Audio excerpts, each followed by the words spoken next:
யூடியூப்பில் எங்கே தேடினாலும் கிடைக்காத ஒரு ஃபுட்டு தான் நான் வந்து சொல்ல போகிறேன். இதுவும் எங்கள் ஊர் ஸ்பெஷலு மஞ்சள் கொழுக்கட்டை. அவ்வளோ டேஸ்ட்டாக சூப்பராக இருக்கும். ஸ்கிப் பண்ணாமல் பாருங்கள். செய்கிறது ரொம்ப ஈஸி தான். இதுக்கு நம்ம சோறுவை போல் புழுங்கல் அரிசி நான் 1 கப்பு எடுத்திருக்கேன். பச்சரிசி எடுக்காதீங்க, புழுங்கல் அரிசி தான் இதுக்கு ரொம்ப நல்லாயிருக்கும்.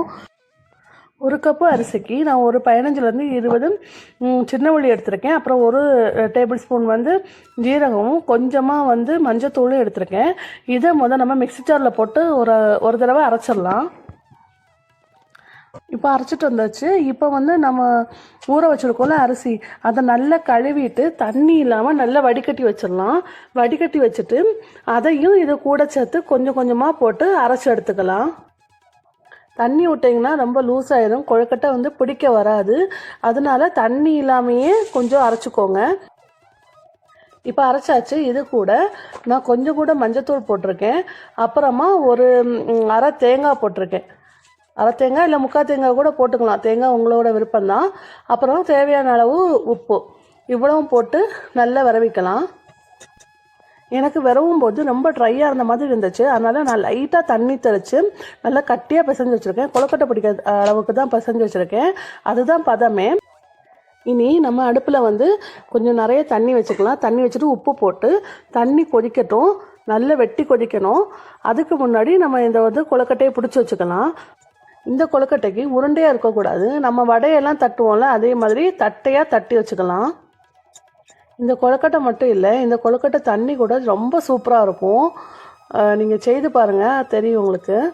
அப்புறம் நான் எல்லாத்தையும் தட்டி வச்சுட்டேன். இப்போது தண்ணி நல்லா கொதிச்சிருச்சு. இந்த மாதிரி நல்லா கொதிக்கணும். கொதிச்சாதான் வந்து கொழுக்கட்டை போட்டால் உங்களுக்கு உருந்து வராது.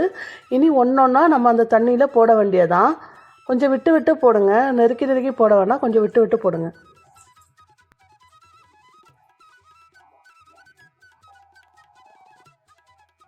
கொழுக்கட்டையை போட்டுட்டு நம்ம மூடி வைக்கக்கூடாது, திறந்து தான் வைக்கணும். திறந்து வச்சு தான் நல்லா வேக வைக்கணும். அப்புறம் அதே போல் நம்ம கொழுக்கட்டை போட்ட உடனே கரண்டியை போட்டு கிண்டக்கூடாது. கரண்டியை போட்டு கிண்டினோன்னா அவ்வளோ கொழுக்கட்டை உருந்து போயிடும். அதனால் நல்லா வெந்த அப்புறமா நம்ம எடுத்தால் போதும். நான் 1 ட்ரிப்பு எடுத்துட்டேன். இது செகண்ட் ட்ரிப் போட்டு அதையும் நான் வந்து எடுத்துட்டேன். அவ்வளோதான், ரொம்ப ஈஸி செய்கிறது.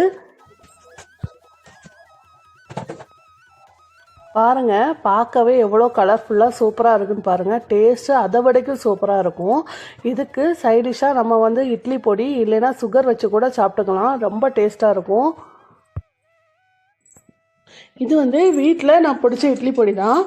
அப்புறம் இந்த கொழுக்கட்டை தண்ணி இருக்குல்ல, இந்த கொழுக்கட்டை தண்ணியில் நம்ம அவிச்ச கொழுக்கட்டையை ஒன்று எடுத்து நல்லா பிடிச்சி போட்டுட்டு நீங்கள் குடிச்சு பாருங்கள். அதுவும் செம்ம டேஸ்ட்டாக இருக்கும். நீங்கள் செய்து பாருங்கள். செய்து பார்த்துட்டு எப்படி இருக்குன்னு சொல்லுங்கள். கண்டிப்பாக உங்களுக்கு இது பிடிக்கும். பிடிச்சிருந்தா லைக் பண்ணுங்கள், மறக்காமல் சப்ஸ்கிரைப் பண்ணுங்கள். பாய்.